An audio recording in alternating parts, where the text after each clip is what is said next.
Anxiety runs in my family. I hear this all the time, whether it's from clients, comments online, or just in conversation. And honestly, I understand why people believe this. Maybe one or both of your parents suffered with anxiety issues. Maybe their parents did too. So it feels obvious that anxiety must have been genetically passed down to you. But that's not actually what the research says. And understanding the true origins of your own anxiety could completely change the way you see yourself and your future. Welcome back to my channel. I'm Tim Box, mind coach and anxiety therapist. And today I want to talk about something that a lot of anxious people believe about themselves. The idea that anxiety is somehow genetically hardwired into them, that they inherited it as a family trait. Now, before we go any further, I want to be really careful here because I don't want to oversimplify the science or pretend that genetics play no role whatsoever. They do.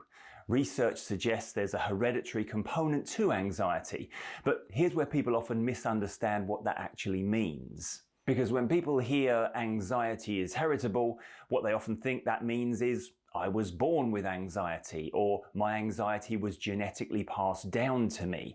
But that's not really how genetics works. And it's definitely not what the research is saying. So let's clear this up first, because this part really matters. You'll often see studies suggesting anxiety has a heritability of somewhere around 30 to 50%. Now, that sounds huge, right? But what does that actually mean? Well, I'll tell you what it doesn't mean. It does not mean 50% of your anxiety is genetic, and it also does not mean you have a 50% chance of inheriting anxiety. What it actually means is that across large groups of people, some of the differences in anxiety sensitivity can be statistically linked to genetic differences between people, which is crucially very different. Because what may be inherited is not anxiety itself, but perhaps a tendency towards things like greater emotional sensitivity, or a stronger stress response, or even a heightened alertness. But those things are not anxiety disorders, they're traits. And this might sound a bit vague until we start to break down what this actually means. None of those things determine how you interpret feelings, whether you fear anxiety, whether you catastrophize physical sensations, how you respond to uncertainty, whether you avoid situations, or whether you spiral into that second fear we often talk about. All of these things are learned processes, and that distinction changes everything. Because what this basically means is that everything that I see clients struggling with and that causes their anxiety response to perpetuate and even intensify has nothing to do with genetics. So what's the real cause of all of this? Before we go any further, have you checked out the members area of this channel? In there you'll find hours and hours of extra anxiety and mind coaching content, including my full control system training and the Clear Your Head Anxiety Relief Program. You'll also get full access to exclusive weekly live Q&As. It's just £9 for a full month's access, and you can join by hitting the button on the homepage or clicking the link in the description of this video. See you there. So this is where things get really interesting, because when people say I've always been anxious or I can't remember a time when I wasn't anxious, they often assume that means, well, it must be genetic. But what's really going on is something much simpler and more easily correctable. What if you just learnt anxiety incredibly early? Think about it.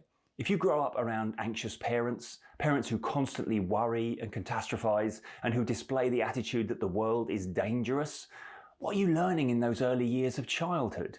When the people that are meant to be keeping you safe have a tendency to panic and display high levels of concern about their day-to-day existence, how can you be expected to do anything else but follow suit? You're learning this is how humans respond to life. This is what's appropriate. And more importantly, you never get to experience a consistent sense of safety.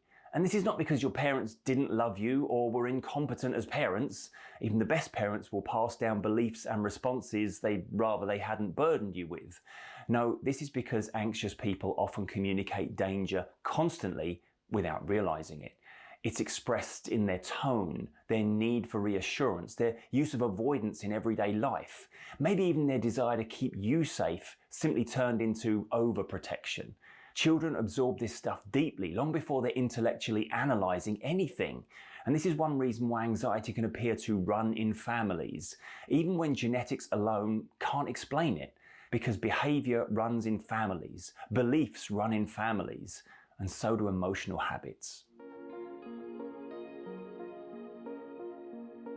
Now, I should probably be very clear here that this is not about blaming parents. Most anxious parents are doing their absolute best, and often they've simply inherited this exact same fearful outlook from their parents. This is usually generational learning, not malicious or incompetent parenting. In fact, many anxious parents become overprotective precisely because they care so much. But unfortunately, the brain doesn't always learn from intention. It learns from repeated experience. And if a child repeatedly experiences the world is dangerous, uncertainty is scary, you can't cope, then anxiety starts to make sense. Not as a genetic curse, but as a learned survival strategy. But here's why distinguishing between genetics and learnt behaviour matters so much. Because if people believe anxiety is genetically locked in, they often become hopeless. They think, well, this is just who I am. My mum had it, so I'll probably have it forever too. But that simply isn't what the science shows. Genes may influence sensitivity, but the brain is adaptable. Us human beings are continually learning, and the learning never stops.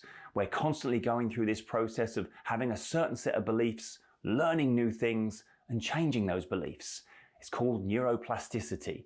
The brain changes through experience, interpretation, repetition, behaviour, and emotional learning. Which means the fact that anxiety may have been learned early doesn't mean it has to continue forever. And honestly, after 15 years of working with anxious clients, this is exactly what I witness every day. People who thought anxiety was simply who they are begin changing dramatically once they stop fearing anxiety itself, stop interpreting normal emotions as danger, and stop living in constant resistance to their own internal experience.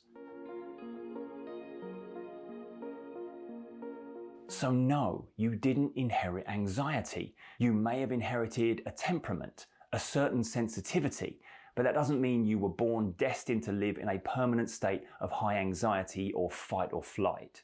Because those ongoing high levels of fear, hypervigilance, and physical anxiety sensations that you might have been experiencing are not simply a fixed genetic setting.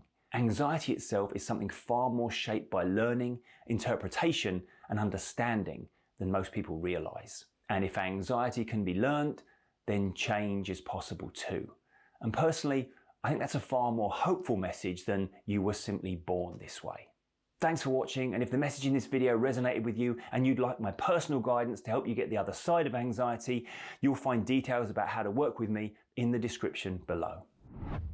Remember to hit the like button and subscribe to the channel to see new videos every week, every single one of them designed to help you better understand anxiety and put you back in control. But that's it for this one. I'm Tim Box. Always remember, be kind to your mind, and I'll see you next time.